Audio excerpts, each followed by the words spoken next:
بسم اللہ الرحمن الرحیم۔ السلام علیکم ناظرین، میں ہوں وسیم احمد اور آپ دیکھ رہے ہیں تازہ ترین خبروں پر تبصروں اور تجزیوں کا پروگرام زمانہ گواہ ہے۔ ناظرین، پاکستان میں وافر گندم ہونے کے باوجود اور نئی فصل آنے سے ذرا پہلے 35 لاکھ میٹرک ٹن گندم امپورٹ کر کے ملکی خزانے کو 300 ارب روپے سے زائد کا نقصان پہنچایا گیا۔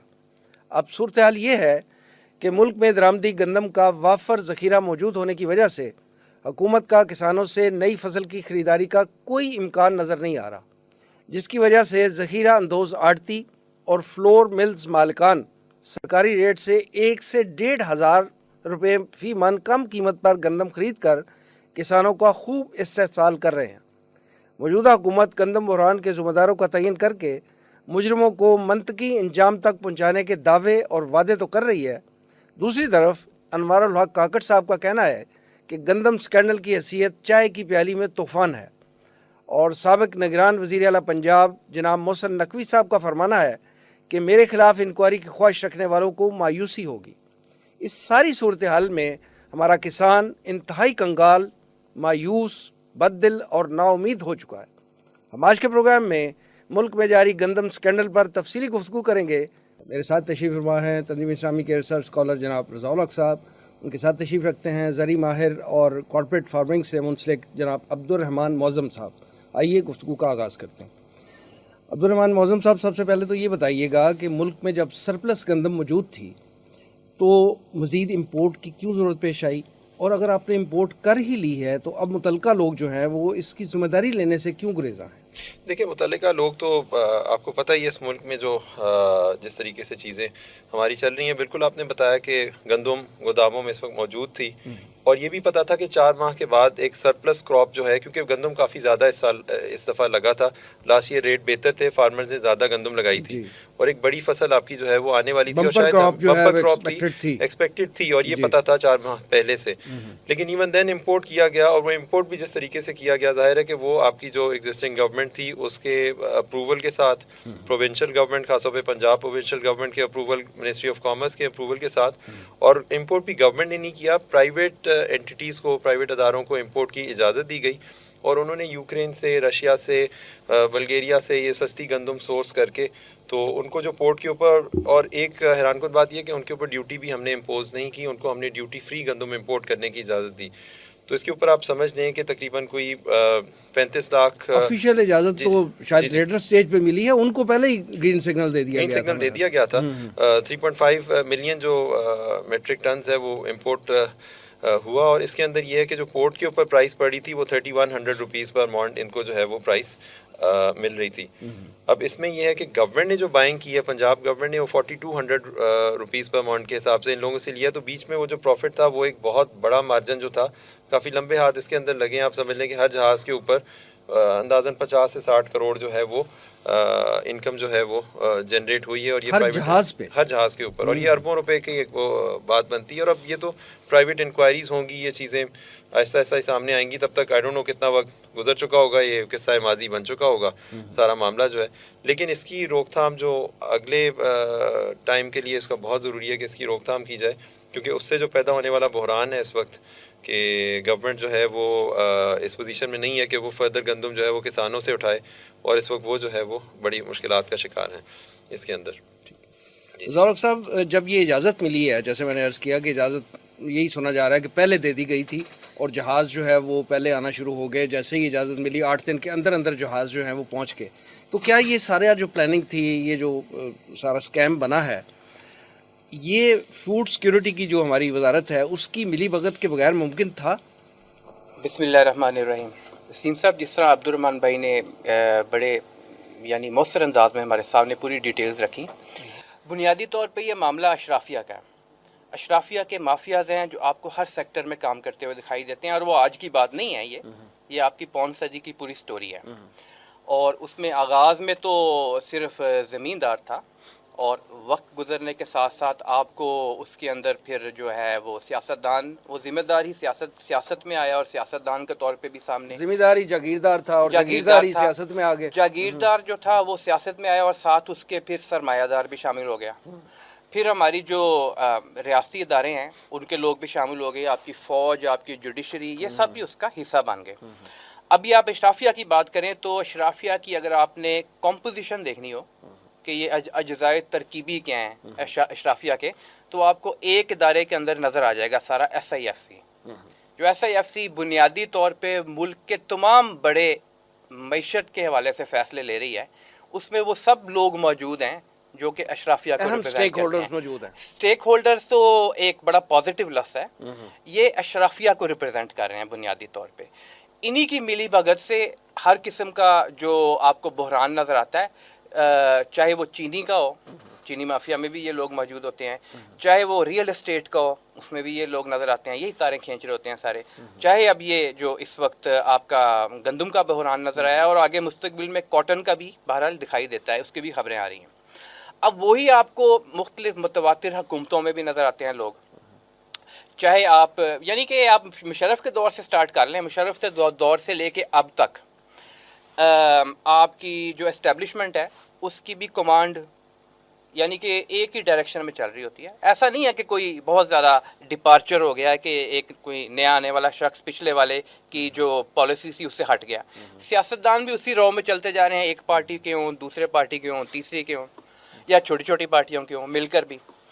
جو نگران آتے ہیں وہ بھی انہی میں سے ہوتے ہیں. اب یوکرین کا معاملہ جہاں تک ہے تو بہرحال کچھ خبریں یہ بھی آ رہی ہیں کہ جو IMF کے ساتھ پاکستان کی ڈیل کا معاملہ چل رہا تھا، اس میں امریکہ کی طرف سے سخت پریشر تھا کہ اگر آپ دو چیزیں نہیں کریں گے، اور وہ دونوں کو انہوں نے ایک ساتھ نفی کر دیا تھا. نمبر ایک، اب یہ خبریں ہیں، ان میں کتنی صداقت ہے واللہ عالم، کہ پاکستان کچھ اسلحہ فراہم کرے یوکرین کو، اور وہ کچھ رپورٹ ہوا بھی انٹرنیشنل میڈیا کے اندر. دوسرا یہ کہ وہ امپورٹ کرے ویٹ کو. لیکن حکومت پاکستان نے تو ڈینائی کر دیا. حکومت پاکستان نے ڈینائی ایسا کیا. قتل جی نہیں جی ہوا. حکومت پاکستان نے اس کو ڈینائی کیا. جی. تو اچھا، یہ دونوں چیزیں مل کر بنیادی طور پہ یہ جو ویٹ کا بحران، یا یوں کہہ لیں کہ یہ پوری جو ایک قسط چلی ہے ہمارے سامنے، اس میں LCs وغیرہ کھلوانا اور اس کے بعد اپنا اپنا حصہ لینا، شیئر لینا، کٹ وغیرہ نہیں، آپ کا لینا. خیال ہے کہ بارٹر سسٹم کے تحت یہ ہوا ہے؟ نہیں کہ ہم نے اسلحہ دیا اور ادھر سے نہیں گندم نہیں لیا؟ یہ ان کی کنڈیشنز ہوتی ہیں. بارٹر سسٹم نہیں، اس وقت انٹرنیشنل کرنسی ہے، اس کو استعمال کیا جاتا ہے. یہ بارٹر سسٹم کے تحت نہیں ہے. لیکن جتنا بھی کٹ تھا جنہوں نے اپنا اپنا حصہ وصول کیا، یا جتنے بھی LCs وغیرہ کھلوانے میں بھی سارا معاملہ ہوا، تو جو تقریباً $1.1 ارب کا ٹیکہ ملک کو لگا ہے، وہ اتنا ہی ہے جتنا ہم IMF سے جو قرض کی قسط لینے کے لیے وہ ہمارے ماتھے سے پکڑ کے ہمیں لمبی لمبی لکیریں ناک سے کھنچوا رہا تھا. تو بہرحال یہ اشرافیہ کا معاملہ ہے. 8 دن کے اندر یوکرین سے جہاز پہنچ جانا، جو کہ تقریباً 22 دن یا 23 دن لگتے ہیں اس کو آتے ہوئے. تو اس کا مطلب ہے کہیں نہ کہیں تو اوپر کی سطح پہ ملاوٹ تھی، اس میں کہیں نہ کہیں تو آپس میں ملے ہوئے تھے. عبد الرحمان صاحب، ہم نے ایمرجنسی بنیادوں پہ گندم امپورٹ کی، حالانکہ ضرورت نہیں تھی، کر لی. ہم بلیم گیم میں نہیں جاتے ہیں کہ کیا اس کے مقاصد تھے، پیچھے کون تھا، کون کون انوالو تھا. یہ تو اب جیسے آپ نے فرمایا کہ انکوائری ہوگی تو پھر چیزیں کلیئر ہوں گی. امپورٹ ہو گئی، اب ہمارے پاس سرپلس گندم موجود ہے. کیا اب ہم اسی ہنگامی بنیادوں پہ، اسی ایمرجنسی میں، اسی صورت کے ساتھ ہم ایکسپورٹ کر کے تو یہ معاملہ حل نہیں کر سکتے اور اپنے کسانوں کو ریلیف نہیں دے سکتے؟ اور کیا یہ ہماری اکانومی کے لیے بھی اتنا ہی ہیلپ فل ثابت نہیں ہوگا جتنا کہ IMF سے لون لینا ہے، کہ فوری طور پہ لون ہم لیتے ہیں اور کوشش کرتے ہیں 1-2 مہینے بعد ہمیں لون ملتا ہے، اور اگر ہم یہ فوری طور پہ ایکسپورٹ کرتے ہیں ہمارے کسانوں کی حالت بھی سدھر جائے گی، ہماری اکانومی بھی بہتر ہو جائے گی. تو کیا یہ ممکن نہیں؟ سر، اس کے اندر تھوڑی سی ڈسکشن ہے جو کہ میں آپ سے شیئر کرنا چاہوں گا. ابھی اگر آپ گندم کا جو عالمی ریٹ ہے اس کو اگر آپ، میں آج صبح ہی ویب سائٹ پہ چیک کر رہا تھا، تو اس کو میٹرک ٹنز اور ڈالرز کے ریٹ کو جب ہم کنورٹ کرتے ہیں منز میں اور روپیز میں دیکھتے ہیں تو وہ لگ بھگ 2800 روپے من وہ ریٹ بن رہا ہے گندم کا عالمی جو منڈی میں جا رہا ہے. آپ انڈیا سے اگر کمپیئر کریں تو انڈیا کا ویٹ اس وقت ہمارے سے 1.5 ٹائم سستا ہے. 1.5 ٹائمز ان کا پر من ہمارے سے ویٹ سستا ہے. تو لوگ ظاہر ہے ایکسپورٹ کے اندر آپ کا خیال ہے کہ ہم کمپیٹ نہیں کر پائیں گے؟ ہم کمپیٹ نہیں کر سکتے. وہی مسئلہ رہے گا کہ ابھی جو آڑتی کم پرائس پہ لے رہا ہے، ایکسپورٹ بھی کرنا ہوا تو فارمر سے جو ہے ٹھیک ہے وہ ایکسپورٹ ہم کیا کریں، سرپلس کا ہمیں کرنا پڑے گا، اسمگل بھی ہوتا ہے، افغانستان بھی جاتا ہے، لیکن فارمر پھر بھی پسے گا کیونکہ اس کو اس کی وہ پرائس نہیں ملے گی. آپ پاکستانی فارمر کا المیہ یہ ہے کہ اگر آپ دیکھیں تو اس کی انپٹ کاسٹ بہت زیادہ ہیں اور وہ پچھلے سالوں میں ایکسپونینشلی گرو کی ہیں. 2 سال پہلے اگر آپ DAP کا ریٹ نکالیں تو دیٹ واز 4500 یا میکسیمم 5000 پہ تھا. یوریا کا ریٹ آپ دیکھیں پر بیگ 3 گنا بڑھ گیا تقریباً.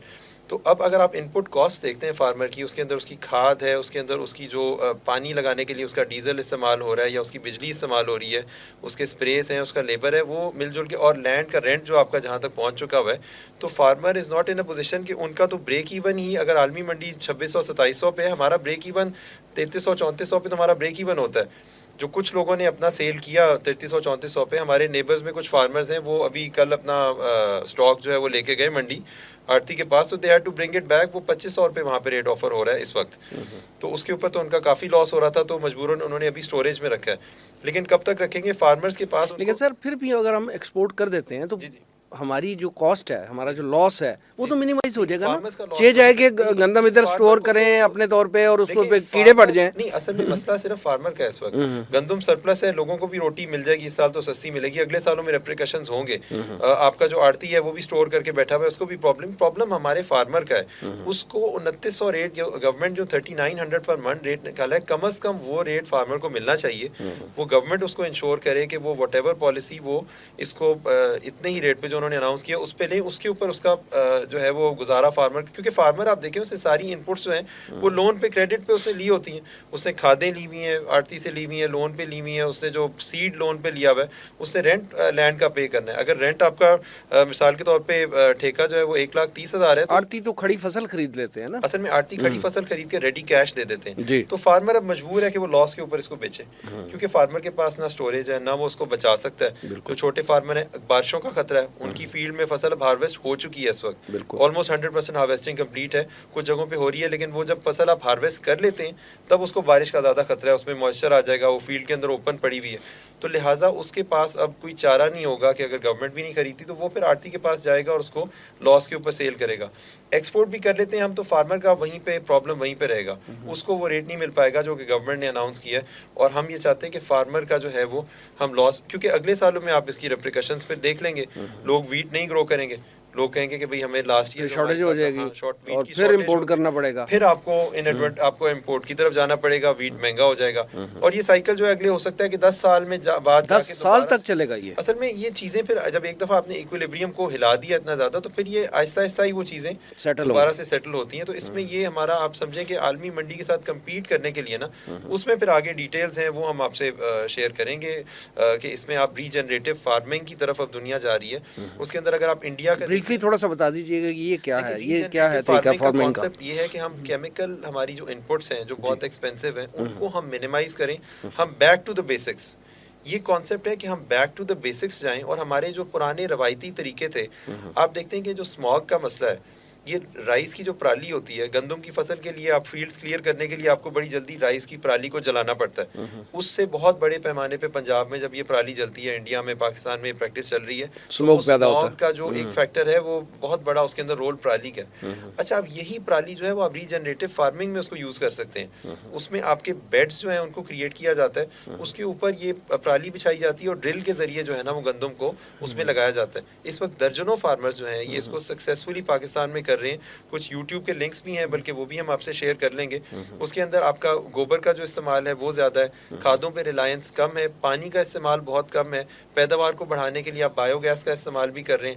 تو یہ ایک کمپلیٹ ایک سسٹم جب بنتا ہے نا، جس میں آپ کیا اس طریقہ فارمنگ سے جو ہے پر ایکڑ جو پیداوار ہے وہ بڑھے گی؟ ییلڈ کو بڑھایا بھی جا سکتا ہے. آپ کی ییلڈ اس وقت 40 من آ رہی ہے، 45 من آپ کی ییلڈ آ رہی ہے، لیکن اس کو اس سے ڈبل کیا جا سکتا ہے. چھوٹی سی مثال میں آپ کو دیتا ہوں کہ ہم نے بھی ویٹ کاسٹ کی، ہم نے کی براڈ کاسٹ میتھڈ سے، جس کے اندر چھٹا دے کے، آپ نے سنا ہوگا اس کو چھٹا ٹرم کہتے ہیں کہ بیج کو پھینکا جاتا ہے. اب بیج ہم نے بھی اتنا یوز کیا جتنا میرا بھائی ہے اس کا بھی ایک فارم ہے، اس نے اس دفعہ ڈرل سے ویٹ کو کاشت کیا.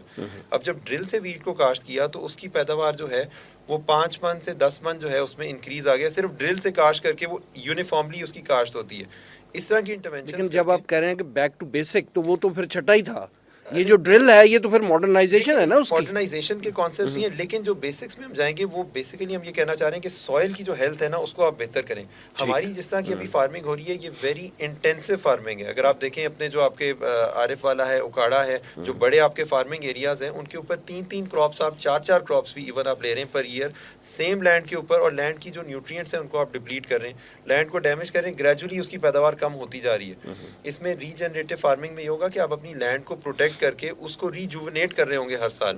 آپ اس کے اندر آلٹرنیٹ کراپنگ کا یا آپ کی جو کراپ روٹیشن کا کانسیپٹ ہے وہ بھی آ جاتا ہے کہ آپ نے کون سی فصل آپ نے اگر 2 سال یہاں لگا لی ہے تو اب آپ اس کو چینج کریں. آپ نیوٹرینٹس کو اپنے جو ہے وہ بچانے کے لیے آپ اس کو چینج کرتے ہیں, ٹاپ سوائل کو آپ محفوظ کر رہے ہوتے ہیں. تو اس کی بہت ساری ٹیکنیکس ہیں, اس پہ بہت ساری ڈیٹیلز ہیں. میں چاہوں گا کہ ہم کامنٹس کے اندر یا لنک کے اندر بھی اس کے کوئی ہم سورسز جو ہیں وہ دے دیں. تو فارمرز کو ہمیں ایجوکیٹ کرنا پڑے گا, گورنمنٹ کو اس میں لیڈ لینی پڑے گی, اور ساتھ ساتھ ظاہر ہے کہ ہمیں اب یہ تو بحران پیدا ہو گیا ہے, اس کا حل اب جیسے بھی اس کے اوپر تو انکوائریز ہوں گی, انڈیپینڈنٹ لوگ بیٹھیں گے, لیکن فار فیوچر ہمیں اس کو امپورٹ کو مطلب اس کی پلاننگ کو امپروو کرنا ہوگا, اس کو بین کرنا ہوگا اسی سورس کے اوپر, ورنہ یہ ایسے ہی چیزیں چلتی رہیں گی. ساتھ ساتھ گورنمنٹ جو ہے وہ سبسڈیز بھی پرووائڈ کر سکتی ہے, فارمرز کو ایجوکیٹ کر سکتی ہے, اور ان کی انپوٹ کاسٹ جو ہے ان کو ہم منیمائز کر کے تو اس کو عالمی منڈی میں کمپیٹیٹیو اپنے ویٹ کو بنا سکتے ہیں. تو یہ میرا خیال ہے کچھ اقدامات ہیں جو کہ ہمیں فار فیوچر ہمیں مڈ ٹرم اور لانگ ٹرم ہماری جو پلاننگ ہونی چاہیے, تاکہ ہم اس غلطی سے, اس بحران سے کچھ سیکھیں, ہمارے دوبارہ یہ غلطی نہ کریں. پولیٹیکلی بھی لاس ہو رہا ہے. آپ دیکھیں کہ ہماری جو رولنگ جماعت ہے اس وقت, اس کو بہت بڑا دھچکا ان کو تو لگا ہے ڈیفینیٹلی کہ فارمرز جو ہیں وہ ان کا ایک بہت بڑا طبقہ جو ہے وہ بہت بڑے لاس کے اندر گیا ہے. رضا الحق صاحب, ابھی عبد الرحمان صاحب نے پولیٹیکل لاس کی بات کی ہے, تو ہمارے کسان رہنما جو ہیں وہ یہ کہہ رہے ہیں کہ اگر حکومت نے زرعی ایمرجنسی نافذ نہ کی اور کسانوں سے گندم خریدنا شروع نہ کی تو 10 مئی سے احتجاج کریں گے. باقاعدہ احتجاج کا اعلان انہوں نے کر دیا, اور لاہور کی طرف مارچ کرنے کا ان کا ارادہ ہے.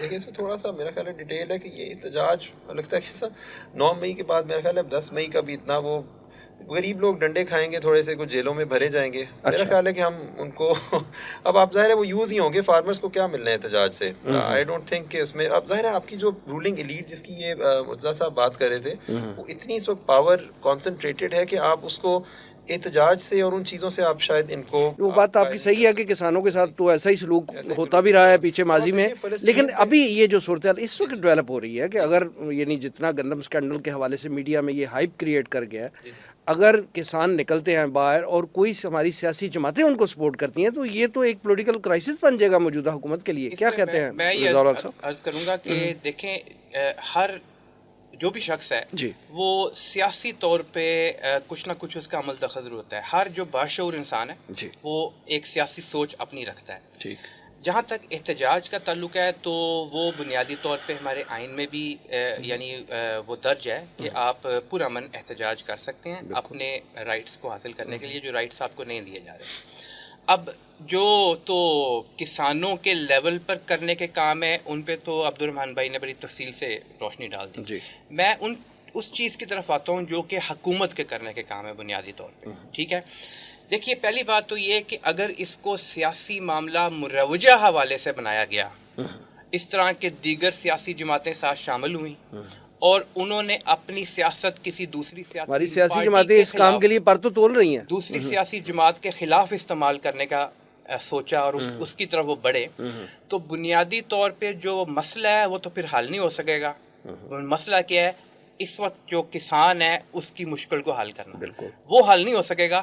ہم دوسری طرف نکل جائیں گے اور دوسری طرف یہ ہوگی کہ وہ جو اس وقت حکومت ہے اس کو ختم کیا جائے, اس کو جناب گرایا جائے, اس کی حکومت کو یعنی کہ ٹاپل کیا جائے. جی جہاں تک لوگوں کا تعلق ہے نا, اصل بات یہ ہے کہ جو ہمارے ادارے ہیں اوپر سے لے لیں, آپ سٹارٹ کریں, جتنی بھی فیسیلیٹیٹ کرنا, چاہے وہ کسان ہو, چاہے کسی دوسرے شعبے سے متعلق ہو, چاہے وہ اکانومی کا ایگریکلچر سیکٹر ہو, مینوفیکچرنگ کا ہو یا سروسز کا سیکٹر ہو, بنیادی طور پہ اچھا یہ بھی کہ پبلک سیکٹر ہو یا پرائیویٹ سیکٹر ہو, ساری چیزوں میں حکومت کا بنیادی کام یہ ہے کہ وہ اہل لوگوں کو ذمہ داری دے, اور اہلیت جو ہے وہ یہ بھی ہے کہ وہ اس جاب کے لیے فٹ ہو. جس طرح کہ سورہ نساء کی آیت نمبر 58 میں ہمیں جو رہنمائی دی گئی ہے, بعد اعوذ باللہ من الشیطان الرجیم, ان اللہ یأمرکم ان تؤدوا الامانات الی اہلہا, تو امانتوں کو ان کے اہل لوگوں کے سپرد کرنا, اس حوالے سے ہمیں رہنمائی بنیادی طور پہ دی گئی ہے. اس کی ایک زندہ مثال اس حوالے سے کہ قرآن پاک کے اندر موجود ہے, اللہ تعالیٰ کا زندہ جاوید کا کلام ہے. حضرت یوسف علیہ السلام کے دور میں جب وہاں پہ قحط آیا تھا, تو حضرت یوسف علیہ السلام نے یعنی کہ وہ ایک خواب تھا اس وقت کے جو عزیز مصر تھا, تو اس نے جب خواب کی تعبیر چاہی تو حضرت یوسف علیہ السلام نے وہ تعبیر بتائی، اور پھر آپ نے کہا کہ یہ جو عہدہ ہے زراعت سے متعلق، فائنانس سے متعلق، ملک کو اس معاملے کو چلانے سے متعلق، یہ میرے سپرد کر دو. کیوں میرے سپرد کر دو؟ کہ انی حفیظ علیم، کہ میں حفاظت کرنے والا بھی ہوں اور علم رکھنے والا ہوں. جانے یہ دو چیزیں ہیں جو اہلیت کے حوالے سے اہم ہیں. کہ ایک تو آپ امانت دار ہوں، امانت دار سے مراد کہ آپ کرپشن نہیں کریں گے، غلط طور پہ استعمال نہیں کریں گے، دھوکہ دہی نہیں کریں گے، جس مقصد کے لیے آپ کو وہاں پہ تعینات کیا گیا ہے جس پوزیشن پر بھی ہو آپ اس کا حق ادا کریں گے. اور دوسرا یہ کہ آپ کے پاس نالج بھی ہو. ہمارے تو یہ ہے کہ وہ جو کمپیوٹر کھولنے والا نہیں اس کو آئی ٹی منسٹر بنا دیا جاتا ہے، ایسا بھی ہوتا ہے اور ہوا ہے، ابھی بھی شاید ایسا ہی ہو معاملہ، واللہ عالم. تو ان چیزوں کو ٹھیک کرنا انتہائی ضروری ہے. بنیادی طور پر پھر اس بات کی طرف میں آؤں گا، اگر تو کسانوں کے اصل معاملات کو حل کرنا ہے تو حکومت اور اپوزیشن اس سے بالاتر ہو کہ آپ کو ریاست کی سطح پہ یہ کام کرنا ہوگا.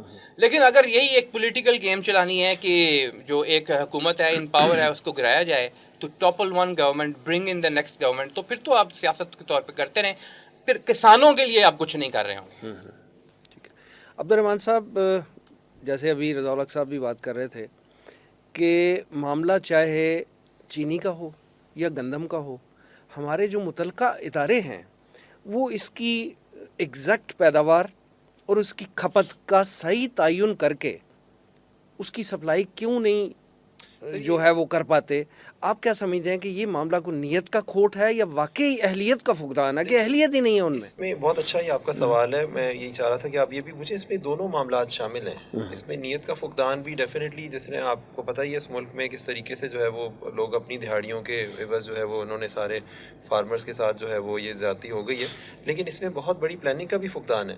ہمیں پتہ ہی نہیں ہوتا کہ ہماری رپورٹ میں ہمارے کون سے گودام میں یہ آپ کا جو پاسکو ہے یا منسٹری آف کامرس جو ہے دے کی ناٹ جج کہ ابھی گندم کے ہماری کراپ زوننگ ہی نہیں ہوئی ہوئی. مطلب آپ باہر کے ملکوں میں دیکھیں، ایون انڈیا بھی اب اس طرف جا رہا ہے کہ آپ نے ایک گورنمنٹ لیول پہ، ریاست کی لیول پہ ایک پلان بنایا جاتا ہے، بھئی ہمیں اس سال اس چیز کی اتنی مقدار جو ہے وہ ریکوائرڈ ہے، کاٹن اتنا لگنا چاہیے، یہ زون کاٹن کا ہے جی، یہ زون ویٹ کا ہے، یہ زون رائس کا ہے، اس کے اندر رائس اتنا لگے، اور ہم اس کی پلاننگ وہاں سے لے کے چل رہے ہیں. ہمیں کچھ پتہ نہیں ہوتا کہ ہر بندہ جو ہے وہ پچھلے سال کے ریکارڈ کے حساب سے بھی اس سال جو ہے وہ یہ پیاز کا ریٹ زیادہ تھا، چلو سارے پیاز لگا لیتے ہیں. ابھی جو ہے وہ لہسن کا دور چل رہا ہے تو ہر بندہ جو ہے وہ لہسن لگا کے بیٹھ جاتا ہے، اور یہ نہیں، اور پھر اگلے سال پھر کریش، پھر ایک دو سال کے بعد پھر دوبارہ اسی طرح. تو یہ ویٹ میں بھی ایسے ہی ہے اور چیزوں میں بھی. تو وی کی ناٹ، اب اس کے بعد نہ ہمیں پتہ ہے کہ ہمارے اسٹوریج ہاؤسز کتنے ہیں، نہ یہ اتنا ڈیولپڈ سسٹم ہے کہ ہم گیج کر سکیں کہ بھی کون سے پروونس میں، کون سے گوداموں میں ہمارے پاس کتنا ویٹ اس وقت پڑا ہوا ہے، امپورٹ کی آیا ضرورت ہے بھی یا نہیں ہے. ظاہر اس میں نیت کا کوڈ بھی شامل ہو جائے تو وہ آپ کہہ لیں کہ وہ اور آسانی ہو جاتی ہے. اب ہمیں جب ہم اپنی رپورٹس کو کس طریقے سے ویریفائی کریں گے جب ڈیٹا ہی ہمارے پاس پورا نہیں ہوگا اور ہم اس کو جو ہے وہ بلائنڈلی امپورٹ کر رہے ہوں گے، کبھی ہم ایکسپورٹ زیادہ کر دیتے ہیں. یہ مسئلہ تو آپ آج کا تو نہیں ہے، آپ کے ہر سال آپ دیکھیں کہ کبھی آپ کی ایکسپورٹ زیادہ ہو جاتی ہے، ہم کہتے ہیں ویٹ ہی نہیں، اب ہمیں امپورٹ کرنا پڑا ہے، اب آپ نے امپورٹ زیادہ کر لی ہے. تو یہ چیزیں آپ کی دونوں، میں سمجھتا ہوں کہ اس کے جو پہلو ہیں نا وہ ساتھ ساتھ چل رہے ہیں. ہمارے پاس پلاننگ کا بھی فقدان ہے اور ہمارے پاس جو ہے وہ ظاہر ہے ہمارے پاس وہ لیڈرشپ نہیں ہے، وہ آپ کہہ لیں کہ مخلص لیڈرشپ نہیں ہے جو کہ ہمیں اس طرح کی چیزوں سے جو ہے وہ بچائے. اس میں ایک یہ چیز بھی ہے، میں تھوڑا سا اضافہ کرنا چاہوں گا کہ جو جدید اکنامک پلاننگ ہے اس کے اندر آپ اپنا جو نیشنل انٹرسٹ ہے اس کے مطابق اکانومی میں کچھ سیکٹرز کو پروٹیکٹ کرتے ہیں. پروٹیکشن کس حوالے سے؟ ایک تو یہ کہ بہرحال آپ کاسٹ کم کر کے زیادہ سے زیادہ ان کو بینیفٹ دینے کی کوشش کرتے ہیں. سپلائی سائڈ اکنامکس کی یہ بات ہے بنیادی طور پر، کیونکہ سپلائی سائڈ کو آپ بہتر کریں گے، ان کی ٹریننگ کریں گے، ڈیولپمنٹ کریں گے، جس طرح زمین کی بات ہوئی اس کی آپ پیداوار کو بڑھانے کے لیے کریں گے. یہ حکومت کے کرنے کے کام ہوتے ہیں. ہاں ٹھیک ہے، انڈیویجولس کو بھی اور پرائیویٹ جو سیکٹر کے کام ہے اور جو کوپریٹ فارمنگ کا ایک پورا کلچر دنیا میں آیا ہوا ہے اس حوالے سے بھی اس کو استعمال میں لایا جا سکتا ہے. دوسری طرف یہ کہ آپ اپنی بہرحال جو فارمر ہے اس کو کمپٹیشن سے بھی پروٹیکٹ کرتے ہیں. ہمارا چائنا کے ساتھ جب کمپٹیشن آتا ہے نا تو چائنا آدھی قیمت پہ ایک چیز ہمیں پرووائڈ کر دیتا ہے، یعنی آدھی کاسٹ جو ہمیں جو کاسٹ پڑ رہی ہوتی ہے اس کی پرائس اس سے آدھی ہوتی ہے جو یہاں پہ آ جاتی ہے. اب لوکل پروڈیوسر کو، چاہے وہ اگر ایگریکلچر میں ہے تو فارمر ہے، اگر وہ سیکنڈری سیکٹر میں ہے تو کوئی اور ہوگا، دوسری سروسز میں کوئی اور ہوگا، اس کو کیسے پروٹیکشن دی جائے گی یہ بھی سوچنا حکومت کا کام ہے. اس کے لیے آپ اگر امریکہ اور چائنا کی اگزامپل لیں تو ایک دوسرے کے خلاف ان کی ٹریڈ وار چل رہی ہوتی ہے ہر وقت. دیگر کئی ممالک میں بھی چلتی ہے، کوپریشن بھی ہوتا ہے لیکن کچھ چیزوں پہ وہ جو ہے وہ اپنا قدغن بھی لگاتے ہیں. یہ ٹک ٹاک کے اوپر بین کیوں لگ رہا ہے؟ اس لیے کہ امریکہ سمجھتا ہے کوئی ایک ایسا پلیٹ فارم، یہ امریکہ کے اندر بین لگ چکا ہے، بائیڈن نے سائن کر دیا اس کو، اور بین یہ ہے کہ اگر اس کو ود ان 9 months یا 12 months نہ سیل کیا گیا اس کمپنی کو، تو یعنی اس کو ڈائیویسٹ نہ کیا گیا، اس کے اندر سیل نہ کیا گیا، تو وہ پلیٹ فارم بند کر دیا جائے گا. بنیادی طور پہ وہ سمجھتے ہیں کہ ہمارا ایک چیز جس کے اوپر منوپلی ہے، امریکہ یہ سمجھتا ہے وہاں پہ یہ انفلٹریٹ کر رہا ہے، وہاں پہ آ کے ہماری کمپنیز کے اگینسٹ وہ کمپٹیشن لے کے آ رہا ہے، وہ نظریات کا کمپٹیشن بھی ہو سکتا ہے. تو ہم تو ایک بنیادی سطح پہ بات کر رہے ہیں کہ فارمرز کو پروٹیکشن دیں. پروٹیکشن کے لیے اگر آپ کو امپورٹس کے اوپر کچھ ڈیوٹیز بھی لگانی پڑی تو لگائیں. IMF خوش نہیں ہوگا، یہ ہمیں معلوم ہونا چاہیے، لیکن ہمیں کرنا پڑے گا. سبسڈائز بھی کریں گے فارمر کو، IMF خوش نہیں ہوگا، اس کی شرائط ہے، لیکن ہمیں وہ کرنا پڑے گا. بہرحال عبد الرحمان صاحب، ابھی کسانوں کے پروٹیکشن کی بات ہو رہی ہے، تو یہ چونکہ آپ کا ایکسپرٹیز کا ایریا ہے تو میں اس پہ آپ کی رائے لینا چاہوں گا کہ پاکستان کی فارمنگ سیکٹر میں جو آڑتی ہے، جو مڈل مین ہے، اس کا رول بہت اہم ہے. پاکستان میں فصل جو ہے وہ بمپر ہو، آرڈنری ہو، مڈل مین ہمیشہ فائدے میں رہتا ہے. آپ کیا سمجھتے ہیں کہ یہ مڈل مین جو ہے، آڑتی جو ہے، اس کے رول کو منیمائز کر کے کسان کو فائدہ نہیں دلا سکتے ہم؟ ڈیفینیٹلی، بالکل آپ نے صحیح کہا. اصل میں آڑتی ایک آئیڈیل ورلڈ کے اندر تو آپ کہیں کہ فارمر اور اس کا جو کنزیومر ہے اس کے درمیان کوئی آڑتی نہیں ہونا چاہیے، اور یہ ایک آئیڈیل سچویشن ہو کہ فارمر اپنی فارمر مارکیٹ سے ہی جو ہے وہ ڈائریکٹ اینڈ کنزیومر تک پہنچائے، کنزیومر تک وہ پہنچ جائے. لیکن ایسا ہوتا نہیں، اس کی کئی وجوہات ہیں. بہت سارے ماڈلز ایسے پیش کیے گئے کہ بھئی فارمر کو ہم جو ہے وہ ڈائریکٹ ایکسیس دے پائیں. ٹیکنالوجیکلی بھی اس کو کافی کچھ اس کو دیکھا گیا اس طرح سے، لیکن ابھی تک ورلڈ اوور میں آڑتی کی ایگزسٹنس ہے، اور وہ اس کا ایک رول ہے جو کہ ہم اس کو ابھی ختم اس کو ہم نہیں کر سکتے. اس کو ہم منیمائز یا اس کو ریگولیٹ ضرور کر سکتے ہیں، وہ پھر گورنمنٹ کے لیول پہ حکومت کا امدادی قیمت مقرر کرنا بھی تو ایک سٹیپ تھا نا، ریگولیشن تھی، لیکن اس کو پھر انفورس ہونا چاہیے. اور یہ کہ آڑتی کو جو ہے وہ آپ ایک تو اس کو ٹیکس نیٹ کے اندر بھی لے کے آ سکتے ہیں، دوسرا اس کا جو کٹ ہے اس کو ہم اس کے اوپر ایک کیپ ہم لگا سکتے ہیں. جی، یہ بڑا ایک کیپ لگا اہم سکتے بات ہیں، ہے. ظاہر ہے اس کو ہم، کیونکہ دوسری بات آڑتی جو ہے اس کا رول رہے گا. فارمر جو ہے اس کے پاس سٹوریج نہیں ہے، فارمر نے آڑتی سے سٹوریج بھی ہے، اس نے جو انپٹس ہیں وہ اس کو آڑتی پرووائڈ کرا ہوتا ہے. فارمر کو تو ریڈی کیش چاہیے، اس کو تو اگلی کراپ لگانے کے لیے اس کے پاس پیسے اس کو چاہیے. جو فارمر سٹور کر سکتا ہے وہ تھوڑی دیر سٹور کر لے گا، ریٹ کچھ بہتر ہو جائے، لیکن majority of the farmers don't have storage, تو ان کو آڑتی کے پاس ہی جانا پڑے گا. لیکن اب یہ گورنمنٹ کے اداروں کا کام ہے کہ وہ آڑتیوں کے ساتھ بیٹھ کے ان کی جو ہے وہ ایک ریگولیٹری کوئی باڈی ہو جس کے اندر ان کو جو ہے پراپرلی ان کی کمپنیز رجسٹرڈ ہوں، اور ان کو جو ہے وہ ایک ان کے پروفٹ کے اوپر بھی ایک کیپنگ ہو. اس کے علاوہ بھی جو ہے وہ ان کے ساتھ ہم ان کو ٹیکس نیٹ میں بھی لے کے آنا چاہیے. دوسرا اگر آپ دیکھیں جس طرح گورنمنٹ نے بھی گاڑیوں کی اگزامپل میں آپ دیکھیں، آن پہ گاڑیاں بک رہی تھیں اور اس میں کافی جو ہے وہ پرائسز انفلیٹ ہو رہی تھی، تو اس کے بعد گورنمنٹ نے ایک ایکشن لیا اسٹرکٹ، تو اس کے بعد گاڑیوں کی پرائسز جو ہیں وہ ریگولیٹ ہو گئیں. تو اسی طریقے سے ہمیں اس کیس میں بھی جو ہے وہ ہمیں کرنا پڑے گا، کیونکہ آپ دیکھیں آپ کی جتنی پروڈیوس ہے ایکسیسو ہے. ایون ہمارے جیسے جو ماڈرن فارمنگ کر رہے ہیں لوگ، ہمارے پاس بھی اگر 10 ایکرز کوئی سبزی لگی ہے، کھیرا لگا ہوا ہے، تو we don't have the resources کہ ہم اس کو بھی پورے لاہور شہر کے اندر بھی ہم اس کو جو ہماری ڈیلی کی پروڈیوس آ رہی ہوتی ہے اس کو ہم ڈسپرس آف نہیں کر سکتے. We have to go market میں، ہمیں جانا ہی جانا ہے، وہاں پہ ہمیں کمیشن بھی پے کرنا ہے، مارکیٹ فیس بھی پے کرنی ہے، لیکن that is a necessity right now. آپ کیسے اپنی پروڈیوس کو جو ہے وہ اس کو آپ کنزیومر تک پہنچائیں گے، وہ ایک ظاہر ہے کہ اس کے اندر ایک مڈل مین کا رول ہے. تو اس چیز کو ہمیں، لیکن اس کو ریگولیٹ کرنا یہ بہت ضروری ہے. رضا الحق صاحب، یہ جو بات ہو رہی ہے ابھی، گندم سکینڈل جب سے منظر عام پہ آیا ہے، میڈیا میں ہائپ کریٹ ہوئی ہے، تو حکومت بھی ایکٹیو ہوئی ہے کہ ہم اس کے جو جتنے بھی ذمہ داران ہیں ان کا تعین کریں گے، ان کو قرار واقعی سزا دیں گے. پرائم منسٹر صاحب جو ہیں اس کے لیے کمیٹیاں بنا رہے ہیں. نواز شریف صاحب جو ہے وہ وزیر اعظم صاحب کو طلب کر رہے ہیں، اور کمیٹیاں اس طرح بن رہی ہیں، کابینہ کے اجلاس ہو رہے ہیں اسپیشل، اور یہ بڑے دعوے اور وعدے کیے جا رہے ہیں کہ جناب ہم قرار واقعی سزا دیں گے جو ذمہ داران ہیں. جبکہ ہم دوسری طرف جو ذمہ داران تھے ان کی جب ہم باتیں سن رہے ہیں تو وہ تو کہتے ہیں جی کچھ ہوا ہی نہیں، ہم تو ذمہ دار ہی نہیں، ہمارا تو کوئی قصور ہی نہیں ہے. تو آپ کیا سمجھتے ہیں کہ یہ جو اس وقت گندم بحران پہ ساری یہ جو ہائپ کریٹ کی گئی ہے، اس پہ کیا حکومت جو ہے ان لوگوں کو واقعتاً ان کا تعین کر کے ان کو قرار واقعی سزا دے پائے گی؟ سین صاحب تعین کرنا تو انتہائی آسان ہے. شاید اگر کوئی جرائم کی آپ داستانیں دیکھیں تو جتنا آسان اس میں تعین کرنا ہے شاید کسی اور میں نہ ہو, کیونکہ آپ کو پاس پورا ٹریل موجود ہے, کون کس وقت موجود تھا, کس نے فیصلے لیے, اور کس کے کہنے پر کتنے پیسے دے کر ایلسیاں کھلوائیں, کیسے وہاں یعنی سے سمپل سی بات ہے نا, وزارت فوڈ سیکورٹی نے یہ کام کرنا تھا اور اس کا قلمدان بھی جو ہے وہ وزیر اعظم کے پاس تھا, وہ وزیر اعظم کے پاس تھا. اور باقی اس کے علاوہ بھی جیسا کہ میں نے شروع میں عرض کی تھی کہ ایس آئی ایف سی فیصلے کر رہی تھی. بہرحال یہ ساری چیزیں اپنی جگہ موجود ہیں, تعین کرنا مشکل نہیں ہے. اگلی بات آتی ہے کہ سزا. کرپشن کی اسلام میں اگر سخت ترین سزائیں موجود ہیں تو ان میں سے ایک کرپشن کی سزا ہے. چاہے وہ کسی دور میں جب قتال کا معاملہ ہوتا تھا تو مال غنیمت میں سے کچھ اضافی رکھ لینا, چھپا لینا, چوری کر لینا, اس کے اوپر سخت ترین وعید وہ بھی موجود ہے. بیت المال میں سے کوئی تھوڑی سی چیز بھی رکھ لینا, اس کے اوپر بھی سخت ترین سزائیں بھی اور وعید بھی, دونوں چیزیں. سزائیں یہاں پہ اس دنیا کے حوالے سے, اور وعید یہ کہ پھر آخرت میں جو ہے وہ کس قدر المناک اور دردناک قسم کی سزا ہے. پھر یہ کہ یہ جو کرپشن والے معاملات ہیں ان کو بہرحال بعض فقہا نے مال یتیم کو ہڑپ کرنا, غبن کرنا, اس حوالے سے بھی تشبیہ دی ہوئی ہے. اس کی وجہ یہ ہے یعنی کہ اس کے برابر کر دیا. اس کی وجہ یہ ہے کہ جو ایک معاشرے کے اندر بیت المال یا جسے ہم پبلک ایکسچیکر کہتے ہیں آج کل کی زبان میں, جو آپ کے ملک کا مجموعی اثاثہ ہے وہ بنیادی طور پہ لوگوں کا ہے.